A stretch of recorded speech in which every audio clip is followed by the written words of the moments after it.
तो देखिए ईरान में कब होगा विस्फोट, क्योंकि एक लीक हो गई है रिपोर्ट यूएस से वॉर रूम की लीक रिपोर्ट।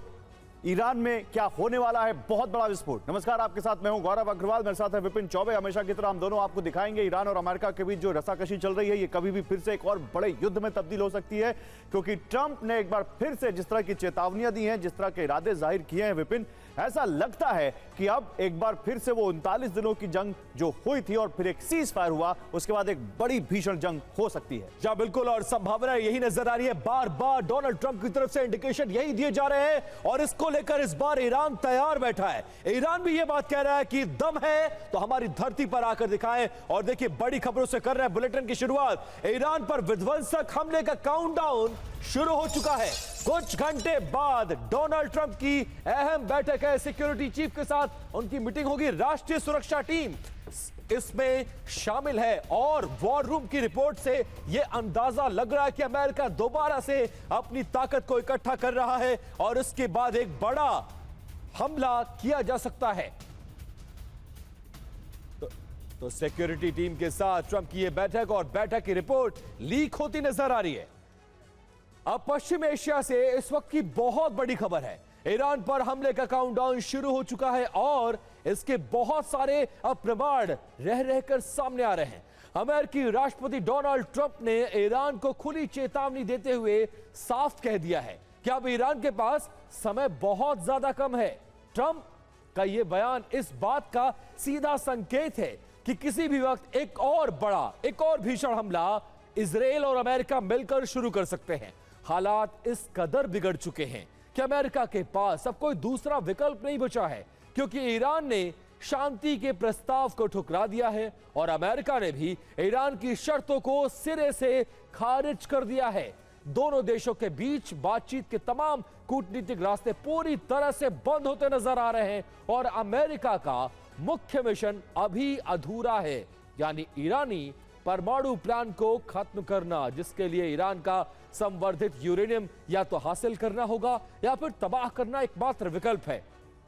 दुनिया पर मंडराते इस महायुद्ध के खतरे के बीच अब से बस कुछ ही घंटों बाद अमेरिका में एक बहुत आपात हाई लेवल बैठक होने जा रही है। राष्ट्रपति ट्रंप अपनी वॉर कैबिनेट और राष्ट्रीय सुरक्षा टीम के साथ इस महा बैठक में हमले की अंतिम रणनीति तैयार करेंगे, जिसके बाद कभी भी सैन्य कार्रवाई का फाइनल ऑर्डर अमेरिका की तरफ से जारी किया जा सकता है। और एक और बड़ी खबर है, ईरान पर हमले के इजराइल से संकेत मिल रहे हैं। ईरान पर नए हमले को तैयार है इजराइल। एनर्जी इंफ्रा पर हमला करेंगे, यह कहा इजराइल ने। अल जजीरा की रिपोर्ट के हवाले से खबर है। तो ईरान पर हमले के संकेत मिलने लग गए हैं। इजराइल में तैयारी तो बहुत लंबे समय से चली रही है और युद्ध में जब सीज फायर हुआ तब भी उन्होंने तैयारी जारी रखी। अब अल जजीरा की एक रिपोर्ट के हवाले से खबर है कि इजराइल ने ईरान पर अब एक और बड़े हमले की तैयारी की है। संकेत मिल रहे हैं कि एनर्जी इंफ्रास्ट्रक्चर पर, ऑयल फैसिलिटीज पर ये हमले हो सकते हैं।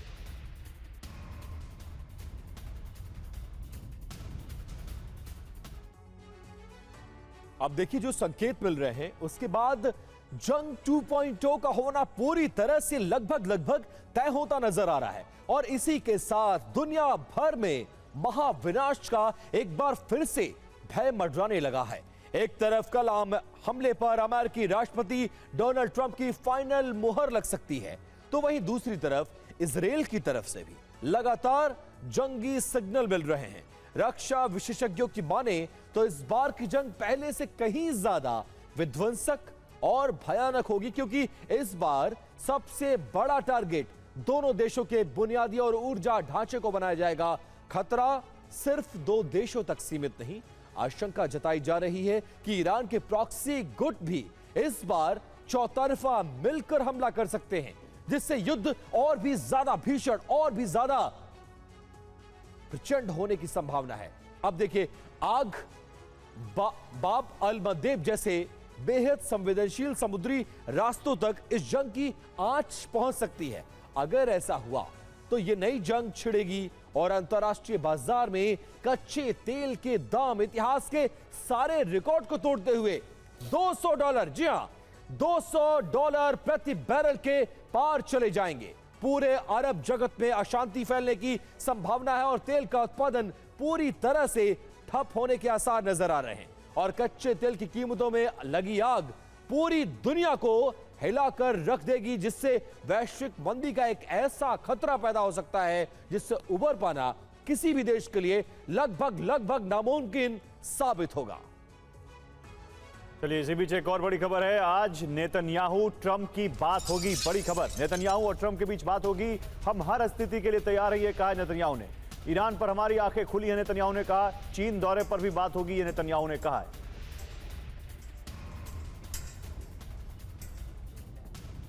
अब देखिए, कल डोनाल्ड ट्रंप की एक बड़ी बैठक होनी है, लेकिन उससे पहले एक बहुत बड़ी खबर। पेंटागन ने तैयार कर ली है एक नई लिस्ट। ईरान पर हमले के टारगेट की पूरी लिस्ट तैयार की गई है और सीएनएन की रिपोर्ट में यह बहुत बड़ा दावा किया गया है।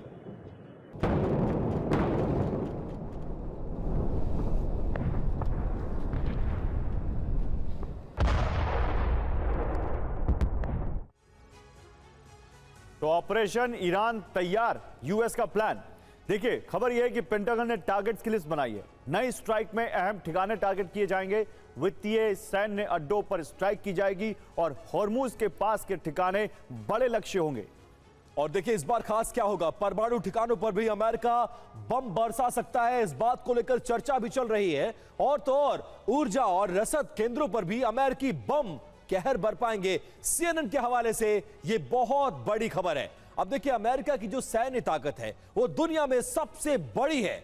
विमान वाहक पोत, स्टेल्थ बम वर्षक परमाणु पनडुब्बी, और इसके बावजूद अमेरिकी रणनीतिकार ट्रंप को ईरान पर हमले से रोक रहे हैं। क्यों, गौरव आप बताइए जरा। क्योंकि उनका कहना है कि ईरान युद्ध झेल सकता है, लेकिन अमेरिका ईरान के जवाबी हमलों को नहीं झेल सकता। सोचिए, ईरान जैसा देश युद्ध झेल सकता है, लेकिन अमेरिका जैसा देश ईरान के जवाबी हमले नहीं झेल सकता।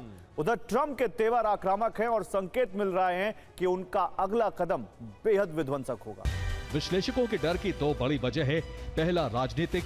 अमेरिकी जनता को एक और इराक या अफगानिस्तान नहीं चाहिए। 2026 में चुनावी साल में ट्रंप के लिए लंबी जंग राजनीतिक आत्महत्या जैसी होगी। दूसरा, आर्थिक। अमेरिका पर पहले से ही $34 ट्रिलियन का कर्ज है। ईरान जैसे देश के साथ युद्ध में रोज $3 अरब से ज्यादा खर्च होने का अनुमान है। अमेरिका के पास इतनी बचत नहीं है। पहला रास्ता, सर्जिकल स्ट्राइक। अमेरिकी F-35 और B-2 बम वर्षक एक ही रात में ईरान के 3 न्यूक्लियर साइट्स को निशाना बनाएंगे। नतान्स, फोर्दो, इस्फहान। 24 घंटे का ऑपरेशन, लेकिन इससे ईरान का न्यूक्लियर प्रोग्राम पूरी तरह खत्म नहीं होगा। भूमिगत साइट्स बच सकती हैं। ईरान कुछ ही महीनों में रिकवर कर लेगा। दूसरा रास्ता, बड़ी एयर स्ट्राइक, हवाई अभियान। सिर्फ न्यूक्लियर साइट्स नहीं, हर सैन्य ठिकाना निशाने पर होगा। ईरान की मिसाइल लॉन्चर, ड्रोन फैक्ट्रियां, रडार सिस्टम, रेवोल्यूशनरी गार्ड्स के कमांड सेंटर, सब कुछ। ये ऑपरेशन हफ्तों तक चलेगा। इससे ईरान की जवाबी क्षमता को गंभीर नुकसान तो होगा, लेकिन ज्यादा अमेरिकी विमान खतरे में होंगे। ईरान के ड्रोन से निपटना बड़ी चुनौती होगा। तीसरा रास्ता है ग्राउंड ऑपरेशन। अमेरिकी जमीनी सेना ईरान में घुसेगी, यूरेनियम हासिल करना मकसद होगा। ये 2003 में इराक में किए गए ऑपरेशन जैसा होगा, लेकिन 3 गुना बड़ा। लेकिन इसमें जोखिम बहुत ज्यादा है। ईरान इराक से भौगोलिक और सैन्य रूप से बिल्कुल अलग है। ईरान की 80 लाख सेना और मिलिशिया हर गली मोहल्ले में लड़ेंगे। दूसरी तरफ अमेरिका का ग्राउंड ऑपरेशन का अनुभव कोई खास सकारात्मक रहा नहीं है। ऐसे में सैकड़ों अमेरिकी सैनिकों की मौत का खतरा होगा। चौथा रास्ता, कोई हमला नहीं, सिर्फ दबाव। खाड़ी में अमेरिका प्रतिबंध और कस देगा। खाड़ी में और जहाज तैनात करेगा, ईरान को घेरे में रखेगा। इसका नुकसान यह हो सकता है कि ईरान को परमाणु बम बनाने का पूरा समय मिल जाएगा। ब्रेकआउट टाइम सिर्फ 2-3 हफ्ते रह गया है। कुछ ही महीनों में ईरान परमाणु शक्ति बन सकता है। बड़ी खबर है, ईरान पर ट्रंप का नया बयान। समय तेजी से बीत रहा है, ईरान का कुछ भी नहीं बचेगा, ट्रंप ने कहा है। ईरान को जल्द कदम उठाने होंगे। तो ट्रंप एक के बाद एक ट्रुथ सोशल पर पोस्ट करते हुए वो कह रहे हैं, क्लॉक इज टिकिंग, समय बहुत तेजी से बीत रहा है और फिर कुछ भी नहीं बचेगा ईरान में।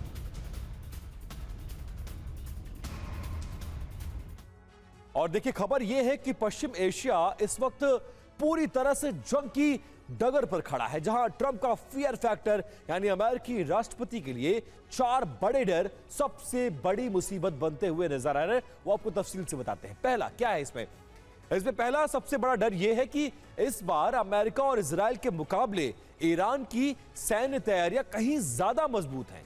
और क्योंकि रक्षा विशेषज्ञों का मानना है कि हालिया तनाव के बावजूद ईरानी मिसाइल जखीरे का करीब 70% हिस्सा अब भी पूरी तरह से सुरक्षित है। और सबसे बड़ी वजह यह है कि ईरान के आम नागरिक भी देश की संप्रभुता के लिए इस जंग में पूरी तरह से कूदने के लिए तैयार बैठे हैं। बिल्कुल। और दूसरा बड़ा डर यह है कि यह जंग खुद अमेरिका को ईरान से कहीं ज्यादा नुकसान पहुंचाएगी। इसका सीधा कारण है कि अमेरिका में महंगाई दर पहले से ही 3 साल के उच्चतम स्तर पर है और ऐसे में एक नई जंग छिड़ने से अमेरिकी राजस्व, अर्थव्यवस्था और उनके हथियारों के स्टॉक पर भारी दबाव बढ़ जाएगा। और ट्रंप के लिए तीसरा बड़ा डर यह है कि लाल सागर और बाब अल मंदेब जल डब्ल्यू मध्य को लेकर है, जिसे ईरान ने अपना सबसे बड़ा आर्थिक हथियार इस वक्त बना लिया है। यह रूट अमेरिका और यूरोप की ऊर्जा जरूरतों और व्यापार के लिए बहुत ज्यादा अहम है। और इसकी खास वजह यह है कि अगर ईरान ने इस रूट को भी पूरी तरह से बंद कर दिया तो दुनिया में तेल का संकट डबल यानी 2 गुना हो सकता है। और इसी से जुड़ा हुआ है चौथा और सबसे खौफनाक डर। और वो डर यह है कि इस जंग की वजह से पूरी दुनिया पर भूखमरी और अकाल का साया मंडराने लगेगा, क्योंकि बाब अल मंदेब दुनिया का एक बेहद अहम सप्लाई रूट है। और अगर यह समुद्री रास्ता ब्लॉक हुआ तो अफ्रीका के कम से कम 20 देशों में अनाज और खाद्य सामग्री की सप्लाई ठप हो जाएगी, जिससे वहां एक भयानक खाद्य संकट पैदा होना तय है। और देखिए, जंग की आहट के बीच में हॉर्मुज स्टेट का एक बिल्कुल लेटेस्ट और नया वीडियो आया है।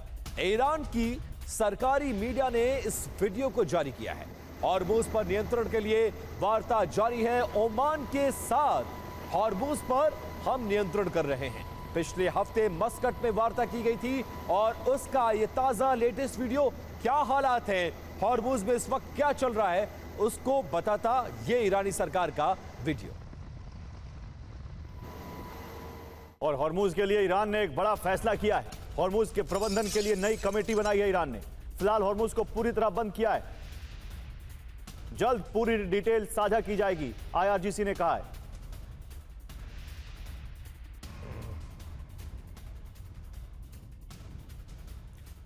और खबर यह आ रही है कि ईरान ने अमेरिका को संशोधित प्रस्ताव भेजा अपनी तरफ से। पाकिस्तान के जरिए अमेरिका तक यह प्रस्ताव भेजा गया है। रॉयटर्स के हवाले से बड़ी खबर, पाकिस्तानी सूत्रों ने इस खबर को कंफर्म भी किया है।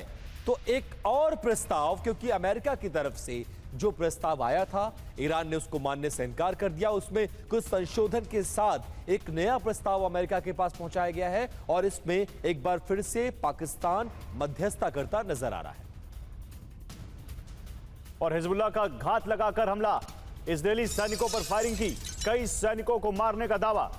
हिजबुल्लाह ने इजरायली सैनिकों को घात लगाकर देखिए मौत के घाट उतार दिया। ये तस्वीरें हैं कैसे चारों तरफ से एम्बुश इजरायल के एक सैनिकों के दल के ऊपर किया गया और उसके बाद कैसे वहां पर घात लगाकर उनको निशाना बनाया हिजबुल्लाह ने।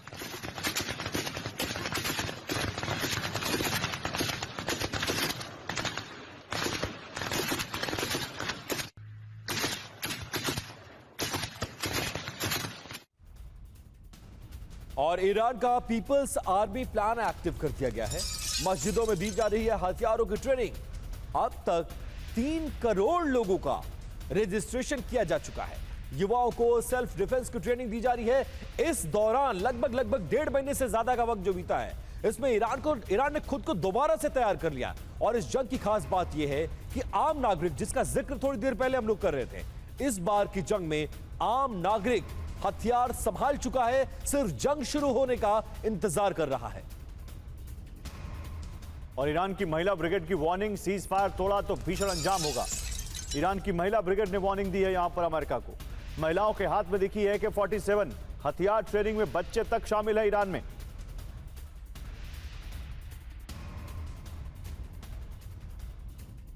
तो ब्रिगेड जहां फिदा के जरिए ईरान ने पीपल्स प्लान एक्टिव कर दिया है। तेहरान, अहवाज, करमान, शिराज, बीजार, जाहेदान शहर में मस्जिदों के अंदर ट्रेनिंग सेंटर खोल दिए गए। अब तक 3 करोड़ लोगों का रजिस्ट्रेशन किया गया है। ईरान सरकार ने 10 लाख लोगों के रजिस्ट्रेशन के लिए विज्ञापन दिया था। ट्रेनिंग सेल्फ डिफेंस सिखाने का दावा। ट्रेनिंग का टेलीविजन पर प्रसारण किया गया, जहां फिदा बराए ईरान एक्टिविटी का नाम है। ट्रेनिंग सेंटर में तब्दील की गई हैं मस्जिदें। तो अब आम लोगों को जंग लड़ने की ट्रेनिंग दी जा रही है। ईरान में 10 लाख लोगों के लिए फॉर्म जारी किए गए और 3 करोड़ लोग आ गए रजिस्ट्रेशन करवाने। और देखिए, अमेरिका ईरान पर दबाव बना रहा है और ईरान क्या कर रहा है? अमेरिका के दोस्तों पर हमला कर रहा है। यूएई पर जो हमला किया गया, अब उसकी चौतरफा आलोचना की जा रही है। अमेरिका ने कहा यह हमला अपमानजनक है। ब्रिटेन, फ्रांस ने हमले को अनुचित बताया है। भारत, सऊदी, ओमान, कतर ने भी इस हमले की निंदा की है।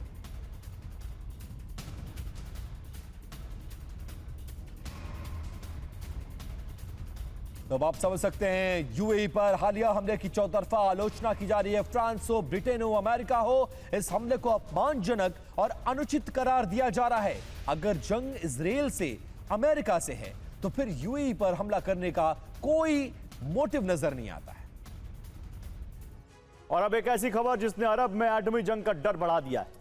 संयुक्त अरब अमीरात यानी यूएई के न्यूक्लियर प्लांट के पास एक भीषण धमाका हुआ, जिसने यूएई पर हमले और एक नए वॉर की भीषण ज्वाला भड़का दी। यह हमला अरब जगत के इकलौते परमाणु ऊर्जा संयंत्र बराका न्यूक्लियर प्लांट पर हुआ है, जिसे अरब के इतिहास में परमाणु संयंत्र पर पहला सीधा हमला माना जा रहा है। शुरुआती जानकारी के मुताबिक इस प्लांट को निशाना बनाने के लिए 3 आत्मघाती ड्रोन भेजे गए थे, जिनमें से 2 ड्रोनों को सुरक्षा बलों ने हवा में इंटरसेप्ट कर मार गिराया, लेकिन दुर्भाग्य से एक ड्रोन सीधे प्लांट की बाउंड्री से जा टकराया। हालांकि ईरान ने इस खतरनाक हमले में अपना हाथ होने से साफ इनकार कर दिया है, लेकिन रक्षा विशेषज्ञों को पूरी आशंका है कि ईरान अपने प्रॉक्सी गुटों के जरिए इस बड़ी साजिश को अंजाम उसने दिया है, ईरान ने अंजाम दिया है। यह हमला कितना संवेदनशील है, इसका अंदाजा आप इसी बात से लगा सकते हैं कि इसी बराका परमाणु संयंत्र से पूरे यूएई को 25% बिजली की सप्लाई होती है। यानी इस प्लांट को नुकसान पहुंचाने का मतलब पूरे देश को अंधेरे में धकेलना और बड़े परमाणु रेडिएशन के खतरे को न्योता देना है। अरब जगत की सुरक्षा को तार तार करने वाले इस दुस्साहसिक हमले को दुनिया के कई बड़े देशों ने कड़े शब्दों में इसकी निंदा की और अब पश्चिम एशिया में कभी भी एक भीषण जवाबी कार्रवाई की आशंका बढ़ गई। ईरान ने यूएई के बाराकाह न्यूक्लियर प्लांट पर अटैक किया है। इसे अरब वर्ल्ड का न्यूक्लियर फोर्ट कहते हैं, क्योंकि इसकी सुरक्षा अमेरिका खुद करता है। कोरिया की टेक्नोलॉजी है और 1/4 यूएई की बिजली यहीं से चलती है। यूएई कह रहा है कि सिर्फ बाहरी जनरेटर जला है, परमाणु रिएक्टर महफूज है, कोई रेडिएशन नहीं फैला। रेडिएशन लेवल पूरी तरह से नॉर्मल है। आग इनर पैरामीटर यानी मुख्य परमाणु रिएक्टर के सुरक्षा घेरे के बाहर लगी थी। यूएई की सुरक्षा काउंसिल ने इसे सॉवरेन क्राइसिस यानी देश की संप्रभुता पर हमला माना है और कहा है कि इसका जवाब सही वक्त पर सही जगह पर दिया जाएगा। और ईरान जंग से जुड़ी हुई एक बहुत बड़ी खबर आ रही है। तेल प्रतिबंधों पर ईरान को मिल सकती है बड़ी राहत। अमेरिका ने प्रतिबंधों को अस्थायी रूप से हटाने पर अपनी सहमति दिखाई है। वार्ता के नए मसौदे में अमेरिका ने इस बात के संकेत दिए हैं।